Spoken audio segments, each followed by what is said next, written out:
Assalamualaikum warahmatullahi wabarakatuh. Di sini saya ingin menjawab soal ujian akhir semester, yaitu mata pelajaran penyusunan kontrak bisnis syariah. Soal pertama yaitu jelaskan yang Anda pahami tentang konsep al-wa'du, al-ahdu, al-aqdu, serta konsep akad tabaruk dan akad tijarah. Konsep akad al-wa'du termasuk dari prinsip-prinsip akidah salafus salih, ahlus sunnah wal jamaah, beriman kepada nas-nas wa'ad atau janji. Al-wa'du yaitu nas-nas Al-Quran dan as-sunnah yang mengandung janji Allah kepada orang-orang yang taat dengan ganjaran yang baik, pahala dan surga. Selanjutnya itu konsep al-ahdu. Al-ahdu atau perjanjian yaitu pernyataan dari seseorang untuk melakukan sesuatu atau tidak melakukan sesuatu dan tidak ada sangkut pautnya dengan kemauan orang lain. Selanjutnya yaitu konsep al-aqdu. Al-aqdu atau akad secara bahasa adalah ikatan atau mengikat. Dikatakan ikatan adalah menghimpun atau mengumpulkan dua ujung tali dan mengikat salah satunya pada yang lain sehingga keduanya bersambung dan menjadi seperti seutus tali yang satu. Menurut istilah, perkara yang wajib dibenarkan oleh hati dan jiwa menjadi tentram karena sehingga menjadi suatu keyakinan yang legal dan kokoh. Selanjutnya yaitu konsep akad tabaruk. Akad tabaruk adalah segala macam perjanjian yang menyangkut non-for transaction atau transaksi nirlaba. Transaksi ini pada hakikatnya bukan transaksi bisnis untuk mencari keuntungan komersil. Akad tabaruk ini dilakukan dengan tujuan tolong-menolong dalam rangka berbuat kebaikan. Dalam akad tabaruk, pihak yang berbuat kebaikan tidak berhak mensyaratkan imbalan apapun kepada pihak lain. Selanjutnya itu konsep akad tijarah.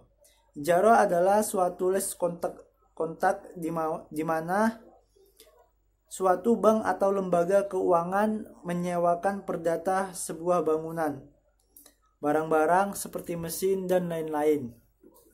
Soal kedua yaitu jelaskan yang Anda pahami tentang subjek dan objek dalam kontrak, syarat sahnya kontrak, unsur-unsur kontrak dan hal-hal yang membatalkan kontrak.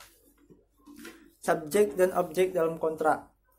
Yang pertama yaitu manusia. Manusia sebagai subjek hukum perikatan adalah pihak yang sudah dapat dibebani hukum yang disebut mukallaf. Selanjutnya yaitu badan hukum. Badan hukum adalah badan yang dianggap dapat bertindak dalam hukum dan mempunyai kewajiban, hak-hak dan perhubungan hukum terhadap orang lain atau badan lain. Selanjutnya yaitu syarat sahnya kontrak. Yang pertama yaitu kesepakatan. Kesepakatan adalah kesepakatan antara pihak yang berkontrak hanya bisa terjadi jika para pihak sepakat untuk melakukan kontrak. Yang kedua itu kecakapan bertindak. Kecakapan bertindak adalah kecakapan atau kemampuan untuk melakukan perbuatan hukum. Yang ketiga yaitu suatu hal tertentu. Suatu hal tertentu adalah adanya benda atau objek hukum atau prestasi yang diperjanjikan dalam kontrak. Yang keempat yaitu suatu sebab yang halal. Yang dimaksud halal adalah bukanlah halal dalam makna agama Islam. Halal yang dimaksud adalah sesuatu yang diperbolehkan oleh undang-undang atau hukum positif yang berlaku di Indonesia. Selanjutnya yaitu unsur-unsur kontrak. Yang pertama yaitu adanya unsur esensialia, yaitu unsur yang harus ada dalam suatu kontrak karena tanpa adanya kesepakatan tentang unsur esensialia maka tidak adanya kontrak. Selanjutnya yaitu unsur naturalia. Unsur naturalia yaitu unsur yang telah diatur dalam undang-undang sehingga apabila tidak diatur oleh para pihak dalam kontrak undang-undang yang mengaturnya, maka dalam barang tersebut dapat cacat atau tersembunyi. Selanjutnya yaitu unsur aksidentalia. Unsur aksidentalia adalah unsur yang ada satu mengikat para pihak jika para pihak memperjanjikannya. Selanjutnya yaitu hal-hal yang membatalkan kontrak. Yang pertama yaitu jangka waktu berlakunya kontrak sudah berakhir. Yang kedua, pembuat kontrak meninggal dunia. Yang ketiga, pembuat kontrak mengakhiri kontrak. Yang keempat, prestasi dalam kontrak telah dilaksanakan. Yang kelima, putusan hakim menyatakan halalnya kontrak. Selanjutnya yaitu soal ketiga. Jelaskan yang Anda pahami tentang prinsip-prinsip dan faktor-faktor yang harus diperhatikan dalam penyusunan suatu kontrak bisnis. Prinsip-prinsip penyusunan kontrak bisnis syariah. Yang pertama yaitu prinsip kesepakatan, yang dimana melakukan penandatanganan sehingga dapat disimpulkan bahwa kata sepakat telah terjadi. Yang kedua yaitu prinsip asumsi resiko, yang dimana dalam kontrak baku maka dengan menandatangani kontrak yang bersangkutan, berarti segala resiko akan ditanggung oleh pihak yang menandatangani kontrak tersebut. Selanjutnya yaitu prinsip kontrak mengikuti kebiasaan, yang dimana dalam kontrak baku merupakan suatu kebiasaan sehari-hari lalu lintas perdagangan dan sudah merupakan suatu keburukan masyarakat, sehingga asumsinya mestinya tidak perlu dipersoalkan. Selanjutnya itu prinsip kewajiban membaca. Dalam ilmu hukum, kontrak diajarkan ada kewajiban membaca bagi setiap pihak yang menandatangani kontrak. Selanjutnya yaitu faktor-faktor penyusunan kontrak bisnis, yang dimana yang pertama kemampuan hukum para pihak. Dalam KUH Perdata ditentukan bahwa orang yang bercakap atau mampu untuk melawan hukum adalah orang yang sudah dewasa, yakni sudah berumur 21 tahun atau yang sudah menikah. Selanjutnya itu perpajakan, di mana setiap kontrak yang dibuat mengandung kewajiban membayar pajak pada negara, baik itu PPN, BPHTB, dan material. Selanjutnya yaitu atas hak yang sah. Peristiwa hukum yang merupakan dasar penyerahan barang seperti tukar-menukar, jual beli, dan sebagainya. Yang keempat yaitu masalah keagrarian. Harus memperhatikan masalah hukum agraria apabila objek kontrak atau perjanjian berupa tanah atau semacamnya. Selanjutnya yaitu pilihan hukum, di mana pilihan ini berkaitan dengan hukum apa yang dipilih terjadi sengketa para pihak. Selanjutnya yaitu penyelesaian sengketa, yang dimana dimasukkan dalam klausul mengenai sengketa apabila salah satu pihak ingkar janji. Selanjutnya itu soal yang keempat.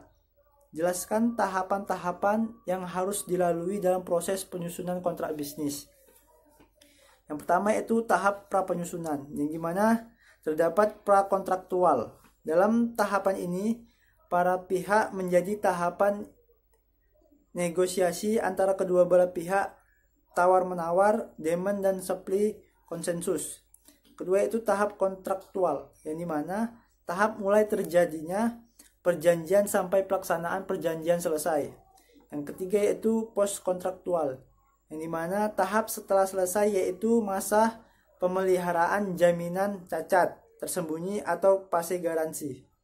Yang kedua adanya tahap penyusunan. Disusunlah kesepakatan yang dicapai dalam negosiasi dan dituangkan dalam nota kesepakatan atau mau serta perundingan hingga dicapai kesepakatan bergerak ke arah pembuatan bentuk formal dan kesepakatan itu menjadi kontrak. Selanjutnya yaitu tahap pasca penyusunan, yaitu adanya pelaksanaan. Setelah suatu kontrak selesai disusun dan ditandatangani oleh para pihak, barulah kontrak dapat dilaksanakan. Selanjutnya yaitu penyelesaian sengketa. Dalam ini biasanya diatur secara tegas dalam kontrak. Selanjutnya yaitu soal yang kelima. Jelaskan yang Anda pahami tentang konsep wan prestasi, ganti rugi, dan keadaan memaksa. Manifestasi adalah pelaksanaan kewajiban yang tidak terpenuhi atau rusak janji atau kelalaian yang dilakukan oleh debitur, baik karena mereka tidak melakukan apa yang telah disepakati atau bahkan melakukan sesuatu. Selanjutnya yaitu ganti rugi. Menurut pasal 124 3 KUH Perdata, ganti rugi lebih menitik beratkan pada ganti kerugian karena tidak terpenuhinya suatu perikatan, yakni kewajiban debitur untuk mengganti kerugian debitur akibat kelalaian pihak debitur. Selanjutnya yaitu keadaan memaksa. Keadaan memaksa adalah keadaan di mana debitur gagal menjalankan kewajibannya pada pihak kreditur karena kejadian yang berada di luar kuasa pihak yang bersangkutan, misalnya gempa bumi, tanah longsor, dan lain-lain. Mungkin sampai di sini yang dapat saya sampaikan untuk memenuhi tugas ujian akhir semester pada mata pelajaran penyusunan kontrak bisnis syariah. Billahi taufiq walhidayah. Assalamualaikum warahmatullahi wabarakatuh.